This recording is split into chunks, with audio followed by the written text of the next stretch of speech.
Bonjour et bienvenue pour ce nouveau tutoriel sur Cinema 4D. Aujourd'hui on va voir un petit peu d'Expresso, et un petit peu de MoGraph en fait, parce que le nœud Expresso que l'on va voir aujourd'hui, on va en voir qu'un seul, c'est un nœud qui est ajouté par MoGraph. Avant de commencer, je vais rappeler un truc parce que on me demande souvent comment on installe Expresso. Quel plugin il faut télécharger, quel module il faut télécharger, comment ça se règle. En fait, il n'y a pas à l'installer Expresso. Il est déjà inclus dans Cinema 4D. C'est une question qui me revient assez souvent, et puis pourtant je l'avais expliqué, mais enfin, bon, forcément tout le monde ne peut pas voir toutes les vidéos. Donc, il n'y a rien à installer. Il n'y a pas de module à installer, à acheter ou quoi que ce soit. À partir du moment que vous avez Cinema 4D, n'importe quelle version actuelle, je pense qu'il y a encore peut-être des gens dans la version 10. Donc c'est la version 10, 10.5, 11, 11.5, 12, 13, 14 et 15. Et les versions suivantes, ça sera pareil. Les versions Prime, Visualize Broadcast et Studio, toutes ces versions-là ont Expresso d'installer d'office. C'est-à-dire que ça fait partie intégrante du logiciel. Vous n'avez rien à installer, vous n'avez rien à paramétrer. C'est déjà intégré dedans. Donc il n'y a pas à chercher qu'est-ce qu'il faut installer pour utiliser Expresso. Vous l'avez à partir du moment où vous avez Cinema 4D. Si vous n'avez pas l'utilisé, je vous conseille d'aller voir les autres tutoriels que j'ai fait sur Expresso. Pour les retrouver facilement, vous allez sur le blog. Je donne toujours le blog en début de vidéo et puis dans la description de la vidéo, l'adresse du blog. Vous allez sur le blog, à droite vous avez un nuage de tags, c'est-à-dire des mots-clés. Vous cherchez le mot-clé Expresso qui est dedans, vous cliquez dessus, ça va vous afficher en fait la liste de tous les tutoriels où j'ai parlé un petit peu d'Expresso. Que ce soit que j'en ai parlé un peu ou beaucoup, toutes les vidéos où je parle d'Expresso, généralement j'ajoute ce tag. Donc si vous cliquez sur le tag Expresso, vous aurez toutes les vidéos qui sont liées à Expresso. Et puis dans le lot, il y en a certaines où j'explique en fait comment ça fonctionne. Donc il n'y a aucun problème après pour s'y retrouver. Donc aujourd'hui, on va voir un nœud Expresso. C'est un nœud qui permet de récupérer les données des éléments enfants des objets MoGraph. C'est un petit peu compliqué à dire comme ça. En fait, vous ajoutez un cloneur dans votre scène, et ce nœud-là va permettre de récupérer les données des clones. C'est-à-dire que vous allez lui indiquer votre objet cloneur, vous allez lui indiquer un numéro de clone, parce que chaque clone est numéroté de 0 à X clones. Vous lui indiquez un numéro de clone, et ce nœud-là va permettre de récupérer par exemple la position du clone, sa rotation, sa couleur. Quand je dis sa couleur, je parle pas de sa texture, je parle bien de sa couleur, on verra ça après. Ça permet aussi de récupérer la quantité de clones qu'il y a dans le cloneur par exemple. Alors là je parle avec un cloneur, mais c'est pas forcément avec un cloneur. Ça peut être un mot texte, donc vous aurez en fait les éléments, des informations sur les lettres. Ça peut être un objet fracture, donc vous aurez des informations sur tous les éléments que vous avez mis dans votre objet fracture. Ça peut être un mot instance, ça peut être tous ces trucs-là. Une matrice par exemple, donc un mot texte, un cloneur, une fracture, etc. Donc pour montrer ça, on va faire un petit exemple. Il faut savoir avant que ça permet de récupérer les informations des clones, mais ça ne permet pas de les modifier. C'est-à-dire que dans Expresso, il n'y a aucun nœud qui est prévu pour modifier les clones contenus dans un objet MoGraph. Ça n'a pas été prévu, c'est peut-être un petit peu compliqué à mettre en place, c'est peut-être pas forcément très judicieux aussi, parce que quand on a un très grand nombre de clones, s'il faut modifier les valeurs du clone numéro 8595 et puis les valeurs du clone 592, les expressos vont être compliqués, les trucs, ça va être ingérable. Donc ça n'a pas été prévu, mais on peut récupérer les valeurs des valeurs sur les clones. On peut récupérer ses positions, etc. Donc je vais créer d'abord un cloneur. On va utiliser un cloneur. Je vais mettre dedans un cube. Alors on va le faire assez petit le cube parce que faut pas que ça prenne trop de place non plus. Voilà. On va lui mettre une texture bleue sur ce cube. Une texture bleue. Voilà. et je mets le cube dans le cloneur. Et le cloneur, on va le mettre en mode répartition sur une grille, pour que ce soit plus parlant. Un seul étage, et puis on va mettre ici 8 et 8. On va mettre plus espacé, 6 et 6. Ça fait 36 clones. Donc 36 clones numérotés de 0 à 35. Le premier clone qui est ici, c'est le clone numéro 0. Il faut bien bien se rappeler que le numéro 0 compte. Ça commence à 0. Donc c'est pas de 1 à 36, c'est de 0 à 35. Et ça fait 36 clones en tout. Donc là, j'ai 36 clones bien alignés, bien comme il faut. Imaginons que je souhaite que le clone numéro 15 soit en orange. J'ai envie de changer la texture du clone numéro 15. Et je veux que dans mon animation, par exemple, à un moment donné, au lieu de que ce soit le numéro 15 qui soit en orange, ça sera par exemple le numéro 35. Ou à un autre moment, ça sera le numéro 22. Et à un autre moment, ça sera le numéro 0, par exemple. Donc je veux pouvoir changer quel clone sera en orange et je veux pouvoir le changer facilement. Comment je peux faire ça? Je veux le faire avec Espresso. Parce que imaginons que je gère peut-être le truc dynamiquement, je vais peut-être avoir besoin de faire des tests de valeurs, etc., de mettre en place peut-être de thinking particle, etc. Et donc je veux gérer ça avec Espresso. Donc je vais avoir besoin d'une deuxième couleur, voilà, qui sera orange, comme ça, un orange comme ça. Et je veux que le numéro 15, qui doit être normalement, doit être là, ça doit être celui-là, je suppose, celui qui est à peu près au centre de la fenêtre, que celui-là, il soit en orange. Comment gérer ça? Alors, je vais créer d'abord un objet neutre, parce que Espresso doit être mis sur un objet de la scène, et puis c'est plus pratique, plus propre de le mettre sur un objet neutre. Donc j'ajoute un objet neutre dans ma scène que je vais appeler Expresso, histoire de le repérer facilement. Là, j'aurais pu l'appeler Roger, Bernard, Jean-Charles ou autrement. C'est pas gênant, mais ici, Expresso, c'est plus parlant. On fait un clic droit dessus, propriété Cinema 4D, et ici j'ajoute le tag Expresso qui est tout en bas. Ça m'ouvre la fenêtre de schéma Expresso, et ça m'ajoute ici le tag Expresso. Je peux fermer cette fenêtre là, si je veux la rouvrir, il me suffit juste de double-cliquer sur le tag. C'est un truc assez simple. Donc là, en fait, j'ai un neutre avec mon Expresso. Je veux pouvoir donc indiquer que c'est le clone numéro 15 que je veux modifier. Mais je veux pouvoir le changer à un autre moment. Donc le truc pratique, ça serait de mettre une donnée utilisateur sur le neutre là. Donc je vais le faire. Je sélectionne le neutre. Je vais dans données utilisateurs, gérer les données utilisateurs. Voilà. Je vais ajouter un nouveau groupe pour avoir un nouvel onglet ici. Donc ajouter un groupe. Ce groupe, je vais le sortir de la hiérarchie. Je vais l'appeler réglage. Réglage. Voilà. Je le sélectionne. Je vais ajouter dedans une première donnée utilisateur, donc ajouter. Cette donnée, ça va être donc le numéro du clone à modifier. Donc je vais l'appeler clone à modifier. Et ici, champ d'entrée, je vais demander un champ d'entrée entier.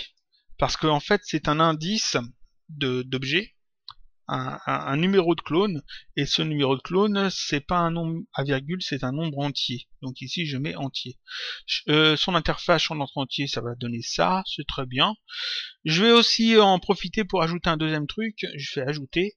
Je vais demander ici, je vais avoir besoin de l'affichage du nombre de clones, de la quantité de clones dans mon cloneur. Donc ici, je vais rajouter une valeur nombre de clones. Voilà. Et ça va être un champ texte, enfin ça va être un texte dynamique. Et dans l'interface, je ne veux pas pouvoir le modifier, ça va être modifié avec Expresso, donc ici c'est un texte statique. Et je fais juste OK. Donc là j'ai un onglet réglage qui s'est ajouté dans mon neutre, avec ici clone à modifier, où je peux indiquer en fait le numéro du clone que je veux modifier. Pour l'instant ça fait rien parce que c'est pas relié. Et ici nombre de clones, je veux récupérer en fait la quantité de clones qu'il y a dans le cloneur. Comme j'ai dit, on peut pas, il n'y a pas de nœud qui permette de modifier la texture d'un clone. C'est-à-dire que je peux pas dire ce clone-là, il aura pas la même texture que les autres. Ça, c'est pas possible. C'est avec Expresso, si on passe par Python, en programmation Python, on peut peut-être faire quelque chose. Je suis pas certain, ça me semble chaotique. Avec Coffee, j'en sais rien. Donc comment on va faire? On va ruser un petit peu. Je peux pas modifier les clones, mais je peux cacher les clones. C'est-à-dire que je peux utiliser un effecteur, mettre un effecteur au même endroit que ce clone-là, pour le cacher, et puis remplacer ensuite le clone qui est caché par un autre objet que j'aurais modifié. Par exemple, je peux créer un deuxième cube. Voilà, un deuxième cube que je vais mettre là, qui n'est pas dans le cloneur. Je vais le mettre en orange, ce deuxième cube. Voilà. C'est un cube qui est totalement à part. Et celui-là, je vais venir le placer à la place du clone numéro 15, par exemple. Donc il faut que je cache le clone numéro 15. Comment je peux le cacher? Simplement avec un effecteur. Donc je peux prendre mon cloneur, ajouter un effecteur simple. Par défaut, l'effecteur simple déplace tout vers le haut de 100 cm, c'est pas ce que je veux, donc là déjà on met 0, on décoche la position. Ce que je veux c'est le cacher, donc ici je vais cocher échelle, échelle uniforme, et donner une échelle négative de -1. Ça permet en fait de rendre les clones si petits qu'ils sont pas visibles. Ouais, mais là tous les clones sont invisibles. Donc ce que je vais faire, je vais aller dans atténuation, et à la place de forme infinie, qui permet à ce que l'effecteur affecte toute la scène, je vais mettre forme boîte. Comme ça, c'est seulement les éléments qui sont dans la boîte rouge ici qui sont affectés. La boîte rouge et la boîte jaune, j'ai pas besoin des deux boîtes, donc ça c'est l'atténuation qui est ici, je vais mettre ça à 0. Donc la boîte jaune et la boîte rouge c'est la même. Là c'est un peu grand, on va changer la taille en 10 cm par 10 cm par 10 cm, ce qui ramène en fait l'effecteur à la taille d'un des cubes. Voilà. Et si cet effecteur se met sur un des clones, il l'efface simplement. Bon, maintenant j'ai donc un effecteur capable d'effacer, de cacher un clone. J'ai un cube que je vais placer à la place du clone. Il faut que je mette donc tout ça en place. Je vais ouvrir mon schéma Expresso. Je vais donc avoir besoin d'une autre Expresso pour récupérer en fait ici dans Réglages le clone à modifier. Voilà. Ici je vais ouvrir le Xpool pendant que j'y suis.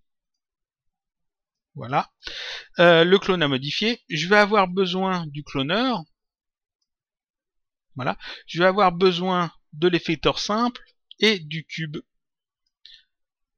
Ce que je veux maintenant, c'est le cloneur, on le met là, c'est récupérer les informations sur un clone particulier du cloneur, récupérer ses coordonnées à ce clone particulier. Sur ces coordonnées, je vais placer mon effecteur simple et ensuite je vais placer le cube. Donc l'effecteur simple, je vais avoir besoin de modifier ses coordonnées position globale, le cube aussi, coordonnées position globale, comme ça. Ça c'est bon, le cloneur. Il me faut donc un nœud qui va permettre de récupérer les données, les informations des clones, et ce nœud-là, vous le trouverez ici dans opérateur système, MoGraph, catégorie MoGraph, on ouvre ça, il y a 4 nœuds disponibles. Le nœud qu'on va utiliser, c'est le nœud données, qui est ici. Je l'ajoute simplement. Ce nœud-là ne permet pas de modifier les clones, mais permet de lire les informations des clones. Donc ici, dans le petit carré bleu, vous avez seulement indice et objet, vous ne pouvez rien ajouter d'autre. L'indice, c'est le numéro du clone. Donc ici, clone à modifier, c'est l'indice. Et objet, c'est l'élément MoGraph auquel on veut récupérer des données. Ici, c'est le cloneur. Donc dans cloneur, ici, je vais chercher le port objet et relier objet et objet. Voilà. J'obtiens ça comme ça. On fait ça comme ça. J'essaie de m'arranger un petit peu mieux. Voilà. Ici, qu'est-ce qu'on peut récupérer comme données? Alors, on récupère du cloneur, le clone, numéro indiqué là-dedans, dans ma donnée utilisateur. On peut connaître la quantité de clones dans mon cloneur. Ah, ça, c'est pratique parce que justement, je l'ai prévu. Donc, je peux rajouter encore une fois mon neutre Expresso. Voilà. Ici, le petit carré bleu, je peux aller chercher réglage nombre de clones, et relier le nombre de clones à la quantité ici. Ce qui fait que maintenant, si je vais ici dans ma fenêtre, dans Expresso, dans Réglages, alors j'actualise un petit peu quand même, ici on peut voir que nombre de clones, 36. C'est-à-dire qu'il y a 36 clones de 0 à 35. Et ici, clone à modifier, pour l'instant c'est réglé sur 0. Qu'est-ce que je peux récupérer d'autre? Je peux récupérer ici la couleur. La couleur, ce n'est pas la texture des clones. Ça serait pratique, mais c'est pas ça. La couleur, en fait, c'est la couleur que l'on trouve ici. Alors, clone, je prends le cloneur. Je vais ici dans transformation. Ici, couleur, c'est cette couleur-là. Ici, c'est un gris. Donc, si je choisis de récupérer la couleur, il va me dire que c'est du gris. Où est-ce que c'est intéressant? C'est intéressant si vous ajoutez sur votre cloneur un effecteur, par exemple, randomisation. Voilà. Et au lieu de changer les positions, vous pouvez ici activer les couleurs et changer en fait, avoir des couleurs, faire ça comme ça si je retire la texture, voilà, des couleurs totalement aléatoires. Donc là vous pouvez récupérer en fait la couleur du clone que vous voulez. C'est-à-dire ici le premier, le 0 ça serait du rouge, ici 1, 2, le deuxième ça serait du vert, etc. Donc ça c'est pas la texture, faut bien se rappeler, c'est la couleur en fait des éléments, des clones qu'on gère avec MoGraph. Donc couleur, l'échelle, ça parle de, c'est assez clair, l'influence, la matrice globale, bon tout ça je passe. Ici position, c'est ce qui va nous être utile. Alors il y a aussi la rotation, on va pas s'en servir, mais c'est pareil, c'est la rotation du clone, son orientation, les UV, puis la visibilité. La visibilité, c'est si l'élément est affiché ou pas. Dans le cas d'un cloneur, c'est pas très utile parce que c'est que des clones, donc ils sont tous comme l'élément principal. Mais par exemple, dans un objet fracture, où vous avez des différents éléments, vous pouvez en rendre certains visibles. D'ailleurs dans les clones aussi, mais dans le fracture c'est plus parlant. Vous pouvez en rendre certains visibles, et là, en fait, avec visibilité, vous pouvez tester si le clone, l'élément est visible ou pas. C'est-à-dire que ça vous sort une valeur booléenne 0 ou 1, suivant que l'élément est visible ou pas. Donc ici, ce qu'on a besoin, c'est la position. Donc j'ajoute position. Et donc ici, ça va me sortir, si je vérifie, un vecteur qui correspond en fait à la position du clone indiqué ici. Du clone que j'indique ici. Alors pour l'instant, comme ici je mets 0, ça me donne la position de ce clone-là. Qu'est-ce que je vais faire? Sur cette position-là, je vais y mettre mon effecteur simple. Au même endroit, exactement au même endroit. Alors, je fais ça, je vérifie que tout est à jour, j'actualise. Voilà. Ici, donc, l'effecteur se place pile à la position du clone que j'indique ici. Donc là, c'est le 0, je peux augmenter ça, le clone numéro 1, le 2, le 3, le 4. Ce que je voulais modifier, c'était le 15, donc ici, je peux mettre 15. Voilà, c'est celui-là. Donc là, j'ai rendu mon clone invisible. Maintenant, ce que je veux, c'est placer ce cube-là à la place. Alors, pareil, je retourne dans mon schéma Expresso. Ici, la position globale, c'est la même.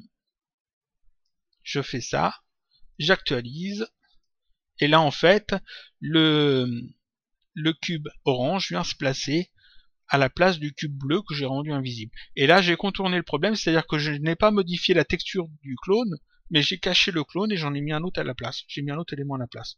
Et ça fonctionne très bien. On va rendre ça un petit peu plus esthétiquement un peu plus joli. Rendu cellulo, arrête, couleur, on va mettre du blanc et un fond noir. Voilà. Oui, alors ça serait même encore plus esthétique, enfin un petit peu mieux. Si là je mettais un petit peu de segment. Ouais, ça fait chouette. Enfin, c'est une histoire de goût. Donc ici, je peux déplacer en fait ce cube orange après. Simplement ici avec mon Expresso, je peux tout à fait le modifier comme je veux. Vous voyez, je peux remettre le 0. J'ai 36 clones, donc le dernier c'est le 35, c'est de 0 à 35. Donc si je veux mettre ça sur le dernier, je fais 35. Et voilà, c'est le dernier qui est ici. Et je peux revenir ici sur le 0. Truc assez simple à gérer. Donc ça, ce nœud-là, sert uniquement à ça. Il sert uniquement à récupérer en fait des des informations sur les clones. Leur position, leur rotation, comme j'ai dit, la couleur, la visibilité. Ici, on a simplement mis un effecteur simple et puis un cube dessus. Alors, je peux tout à fait retirer le cube, par exemple. Donc, le cube orange, je l'efface carrément de la scène. Là, je peux tout à fait dire que l'effecteur simple, au lieu de rendre ça invisible, il va faire l'inverse. Donc, atténuation, je fais intervertir. Là, j'ai seulement celui-là qui est affiché. Et je peux toujours gérer ça comme ça. Donc là, en fait, je peux gérer un quadrillage de clones que je peux rendre visible ou pas, comme je veux. On pourrait le faire autrement, mais enfin, ici, c'est un petit exemple de ce qu'on peut faire. Je vais revenir sur le truc comme ça. On peut tout à fait changer encore des choses. Par exemple, ici, je vais détacher mon effecteur simple. Voilà, pour pouvoir le modifier. Je vais le demander à ce qu'il ne change pas la taille du clone, donc au lieu d'être invisible, il reste visible. Je vais lui demander de changer la position de 100 cm, la rotation de 45 par 45 par 45 par exemple. Donc ici ça fait ça. Je vais lui demander aussi de changer la forme, la hauteur par exemple, d'avoir un truc comme ça. Je vais le positionner à peu près comme ça. Voilà. C'est parfait. Donc ici, par contre, je veux plus modifier la hauteur de l'effecteur dans Expresso.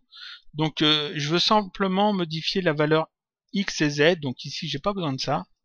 Ici, je veux modifier les coordonnées position globale X et coordonnées position globale Z. Mais comment je peux relier ça, à la position? Là, j'ai un vecteur et là, j'ai deux valeurs réelles.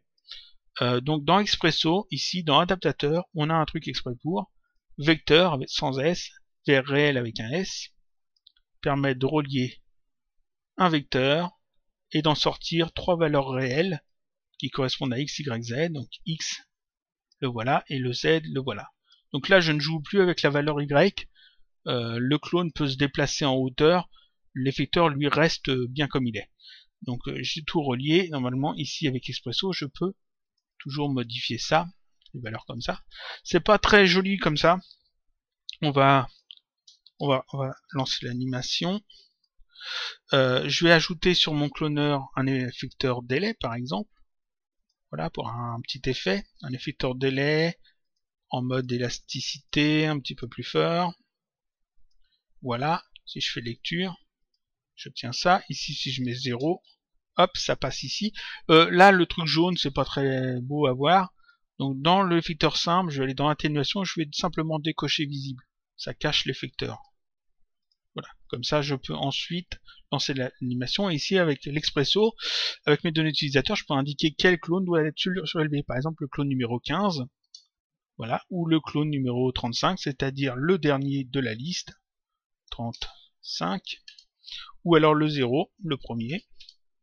Voilà, ou revenir sur le, je sais pas, le 22, le 15. Je peux aussi les déplacer comme ça, comme je veux, jusqu'à 0. Voilà. Donc là, on peut gérer, on peut s'amuser un petit peu comme ça. C'est le truc assez basique à utiliser, vous voyez. Ça permet pas de modifier les clones, mais ça permet de déplacer des éléments aux positions de ces clones. Ici, j'ai utilisé des effecteurs sur un élément cloneur, sur un objet cloneur. Je pourrais, à la place d'utiliser l'objet cloneur, je pourrais utiliser un objet fracture.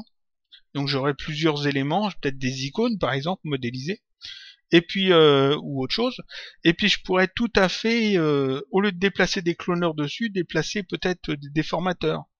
Par exemple, mettre un déformateur, je sais pas moi, un déformateur dilatation-contraction, ou un curvation, ou un sphérification, à l'endroit particulier d'un clone ou d'un élément. Et donc, s'il y a une atténuation sur cet effecteur, si vous pouvez gérer le truc, vous pouvez déformer seulement un élément particulier, précis, en passant par Expresso. Ça fonctionne aussi avec des lettres, ça fonctionne si vous utilisez un mot texte, par exemple, donc un fracture, un cloneur, etc. Vous pouvez tout à fait remplacer, par exemple, le cube, ici je le retire, je vais mettre à la place un objet neutre, L'objet neutre, on va lui mettre une étoile, une forme d'étoile, pour que ça soit bien parlant. 5, 5, voilà, une toute petite étoile.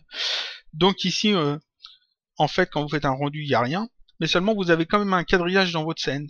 C'est-à-dire que dans votre scène, vous avez quand même le quadrillage des différents éléments, et vous pouvez déplacer... alors là j'ai toujours mis cet effecteur, donc je peux toujours déplacer les trucs comme ça.